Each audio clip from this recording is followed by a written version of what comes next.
Hey everyone, welcome to our next Faculty Perspective interview. I'm here today with Greg Stiles from the Spokane Falls Graphic Design Department. And we're going to talk to you today about some elements of graphic design and then kind of talk to you about how those elements can also apply into your Canvas pages and other materials that you create for your course. So what do we have here, Greg? All right, Tim. What we have today is that I'm going to talk about a presentation I gave to students at the Vista Center for Entrepreneurship. And it goes over just some of the 4 basic principles of design. And so we're going to talk at, the foundations of what makes good design. Okay. Yeah. Cool. Okay, so today we just want to talk to you about an acronym I have here. Basically, it's a bunch of crap.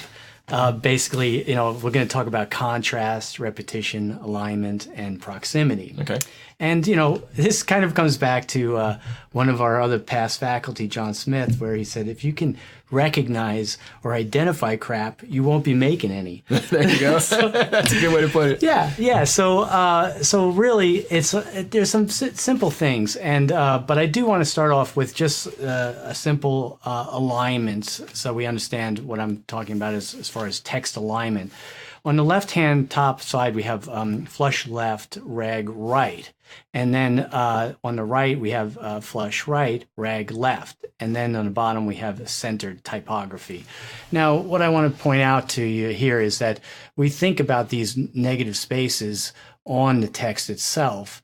And that's what makes it either easier to read or harder to read, if you will. Okay, so the first thing that we're going to talk about is just contrast. And this is the idea behind, is to avoid elements that on page that are similar. Okay, so we want to, for instance, if you can have extra bold type to regular type, you're going to have more contrast right there. We can also use different elements, the color, the size, the shape of things, and try to make them very different. Okay. And this contrast is important because it helps with what we call visual hierarchy. Now, visual hierarchy is, when a person looks at the page and says, what is the first thing you want them to read? What is the second thing you want them to read? And what is the third thing? Or we sometimes just say big, medium, and small. Okay. So here's a page that comes from our CCS, payroll department. And when we look at this, really, there is no contrast. There's a lot of color going on. There's not different sizes of fonts. There's not different styles of fonts. I want to say that this area here probably has the best visual hierarchy because we can see that there is, a bold font and then a regular font. So that helps the reader understand that, it's a visual cue. Okay. Now, this is what I mentioned earlier about visual hierarchy. So keep remembering first, second, and third, or big, medium, and small. So when we look at this page here, we see that everything is approximately the same size. So there is no big, medium, and small. It really just becomes a lot of medium, doesn't it? Yes. And my eye does not know where to start and where to finish. So we need to really we need to attend to that. And one way in which we can do that is through repetition, okay? And repetition is, repeating any elements in the page that we can, and it can be, through color, shapes, maybe the fonts themselves, okay? We don't want to add too many fonts, and we want to just try to create unity in the design. So we want to just keep the repetition going so that there's a rhythm for the person reading the page.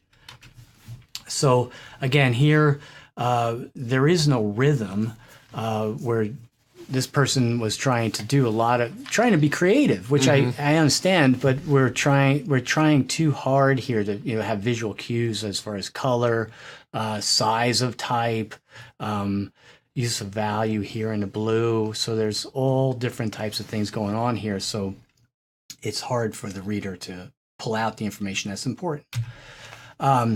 some things that I speak to my students all the time about is that I always ask them to think about the design elements. And these are things that, which is great, we've learned since kindergarten.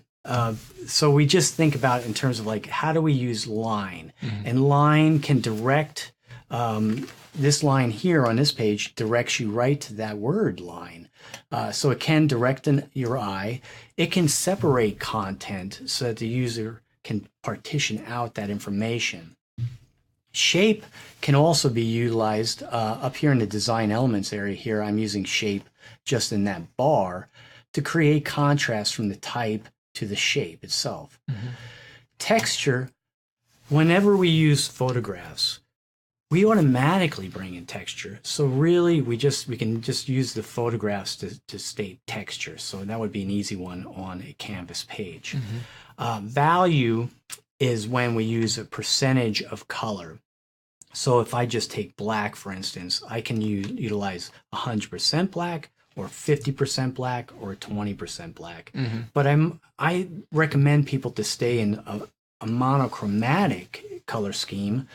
Say I could use blue, and I could use 100% blue or 50% blue or 20% blue. And it'll keep your page having that rhythm again, that repetition. Right. And then it also will help the user get through the material as opposed to visually being complex. So color is important, and you want to keep your color palettes at a minimum. I might use 2 colors and stop there for my body text, for instance. So keeping it simple is important. Alignment, nothing should be placed on the page arbitrarily. We just we want to make sure that the alignment of things are consistent. And so when I'm recommending, you'll hear me say a lot, do flush left, rag right text. That came out of the Swiss designers back in the day. They just wanted it to be objective, get the information, and let the reader, digest the information. If we start changing our alignments, using centered, using flush left, using flush right, rag left, we may confuse the reader. Right. Okay. So every element should have a visual connection. And for, general purposes, use flush left, rag right. Now, proximity is the items that relate to each other, and we group things together. Our minds want to group things together. Psychologists back in the day used what we call Gestalt principles. And proximity is one of those Gestalt principles. For instance, if I had a 2 circles and a half circle, and they were separated, we really wouldn't know our minds wouldn't put anything together on that. But if we put the 2 circles and the half circle together, overlapping, we might say, oh, it's a car. And that's a psychological thing. So anytime that we put our elements together on a page and they're proximately together, we'll group them. Our minds will group them together. So that helps students, and it helps people with readability. So it creates basic unity and reduces the clutter. So I'm going to show you some examples of crap, which using contrast, repetition, alignment, and proximity. Okay. And here's an example of, we have on the left-hand side, flush left, rag right again. But you can see on the right-hand side, the person has indented the information. So we've got separation from my flower list to the marigolds, and then to the carnations themselves. So these are grouped together. This is what I call a laundry list. We just write the laundry list out. We don't worry about what is most important. Okay. You can see on the left-hand side, that's that laundry list again. But on the right, we're using extra bold to regular text, and also indenting. Yeah. So that just separates that content So out. there you've got 2 elements where you're dealing with value or weight, right? Yeah. And then you've also got proximity by changing the indent. Exactly. Yeah, exactly. So moving that proximity over, it's outside, it separates those 2 elements. So the top design here, you can see this is using a centered approach on the alignment. And you can see that there's a rag on the left-hand side and there's a rag on the right-hand side. And we're looking at the negative space here, which, doesn't separate out the information as best we can. Here on the bottom one, we're using the visual hierarchy and thinking about the, big, medium, and then small. And also separating out that content 1, 2, and 3. Mm-hmm. Whereas in the top, again, that's sort of the laundry list approach. So we might want to think in terms of getting more contrast with our type and thinking first, second, and third. This is these two cards are very similar, but you can see that on the lower one, there is a more bolder text here on the person's name, but there's still a little bit, it's tough to read because our eye just wanders around the business card itself. Mm-hmm. So we have to get those hierarchies straightened out. Here is very clear. Again, we got big, medium, and then small. And it's very clear to us, what the taverns are. Yeah, and when we're reading data like this, data is just data. It's information. So it doesn't, at the level down here at the bottom, it doesn't necessarily need any more cues, right? Right. So yeah, like that, the idea that we're drawn to the name first. This is the most important thing, the second most important thing, and then the information. Correct. Yeah. This is a good example of just a flyer, we'll say. And on the left-hand side, you can again see that the person has used a centered approach on the text itself, but we have the rag on the left and the right, which is not as clean when we have this line, this visual line on the flush left, mm-hmm. and then we have a rag right approach over here. We can see that the person is using value in that they put the piano in a percentage of the black. So we'll say it's 50% of the black. This is big, and then medium, and then we start going into the small information if we're interested. Mm-hmm. So the hierarchies are actually pretty strong right on that page there. Yeah. Now this page here, research shows that if you put all body text in all uppercase, the readability will actually go down. Mm-hmm. So we don't want to do that. We don't want to put it all in uppercase. You can put it for a headline, that's fine. But in a body text, you want to use upper and lowercase. Here we can see it looks almost like it's justified text, but it's really not. Yeah, it really is just a big block of text. Right, and I can't pull out the separate information inside of here. At least we've got a little bit of spacing in between on the right-hand side here of the different pricing and of the information. So we've got some separation of content there.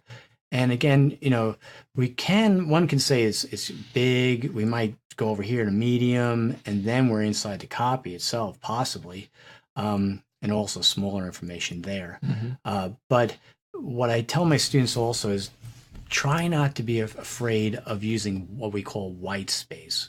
That's this negative space on the page here on the right-hand side. Mm-hmm. This lets the user rest their eyes and not feel overwhelmed, where mm-hmm. on this page on the left-hand side here, I feel overwhelmed and I say, that's a lot of information. I don't have time to read that.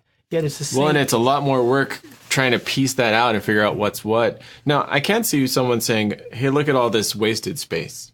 Should I make my font bigger or should I make the picture bigger, right?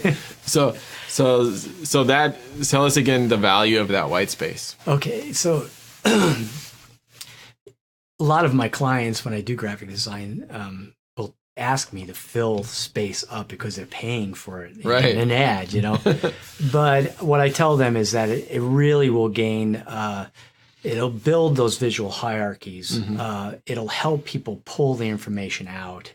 And so just filling up the page to fill up the page and utilize that space, you're not doing yourself a favor, I'll say. Yeah. So try to build white space and let people, their eyes relax on the page. It gives it a little bit of character too, doesn't it? I mean, it creates a shape. And a feeling. Yeah. Yeah, so right now you've got a cleaner feeling over here and a more sophisticated feeling mm-hmm. because of that white space. So alignment, we have at the top here, there really isn't any alignment. You can see that this type isn't aligning with that text there. This type isn't aligning with that text there. So when we align things, this is flush right, reg left, which I don't recommend using for Canvas, but it doesn't really flow, does it? Right. It's a little harder to read. We read left to right.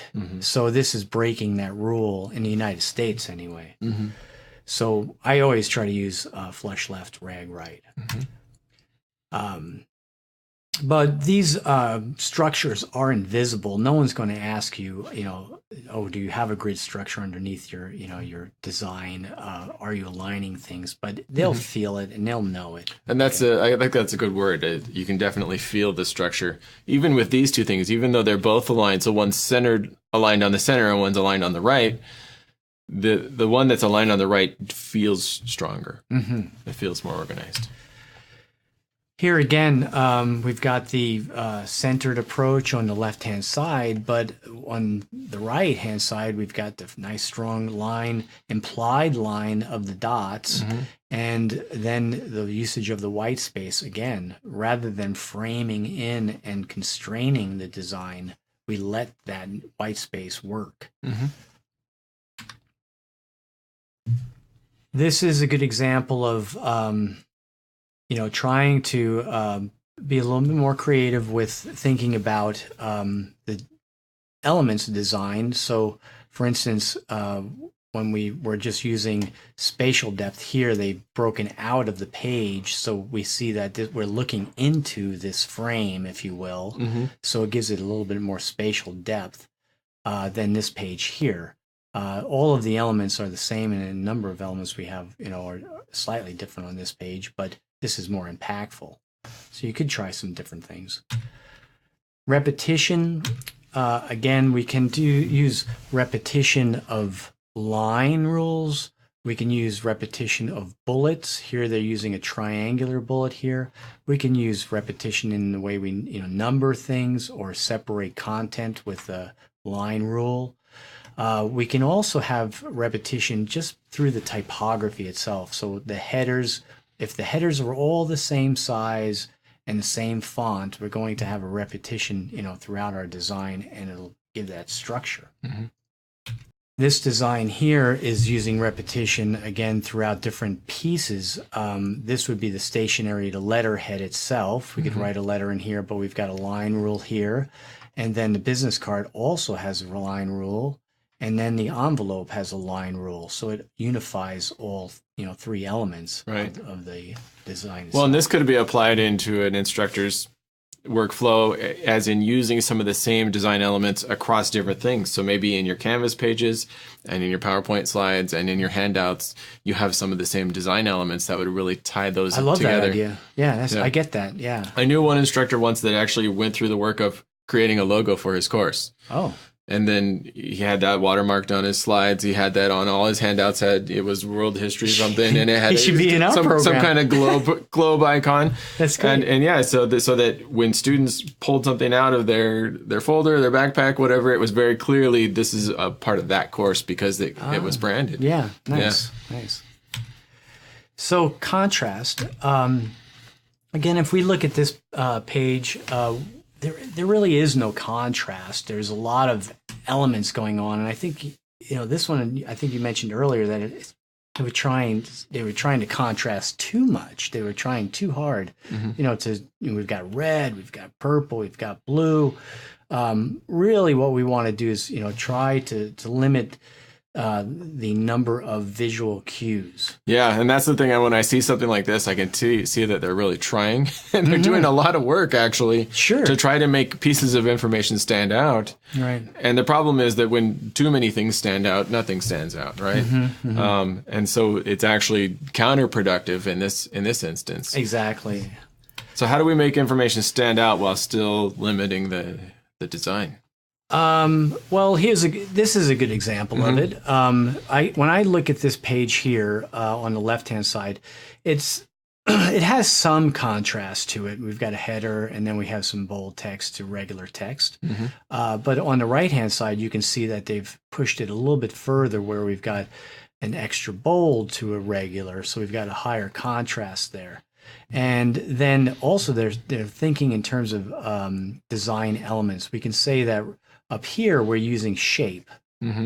We're using line just as a little bit of a, to separate this content for, the date. Right. And then they've also added another shape down at the bottom here just to weigh that and sort of balance out the design itself. So if we go back to our design elements and think of those things like, line, shape, texture, value, spatial depth, we can then, add more interest into the page. Such as this. And this is a good example of using a simple design element, line, to separate the content. Okay, so we know that the objective statement is different than the work experience as opposed to the education area, just because we put that line rule on in that section. Right. Whereas over here, we do not see the separation. And that's just one design element that's all been introduced there. Yeah, and in both examples, it's bold, right? This word work experience is the same size and bold. But in this situation on the right, we've got more white space, so that bold really stands out. And I was going to say, oh yeah, and over here it's bold, but it's actually bold both places. Yeah.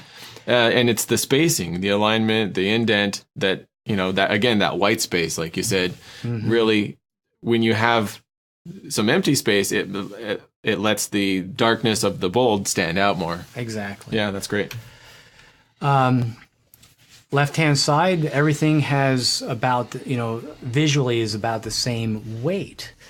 So this is where the designer said and asked themselves, well, how can I create a little bit more spatial depth? And they pushed the element here, the value of that element back from 100% black to, say, 40% black, and then they enlarge that, and then the text is overlapping that image, so we've got spatial depth there. And then so we've got big, medium, and then small, inside of here.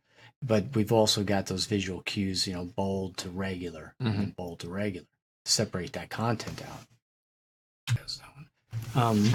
So remember, it's just a bunch of crap. It's a bunch of crap. So think in terms of contrast, repetition, alignment, and proximity. And your, Canvas pages or anything that we design is going to be, the readability will go up. Right. So those are some of the things that I might recommend for designing. So great. So hopefully that's helpful. Yeah. Well, thanks for giving your time and coming to talk to us about the design elements, and good to meet you. Great. And thanks for coming. All right, Tim. Thanks so much.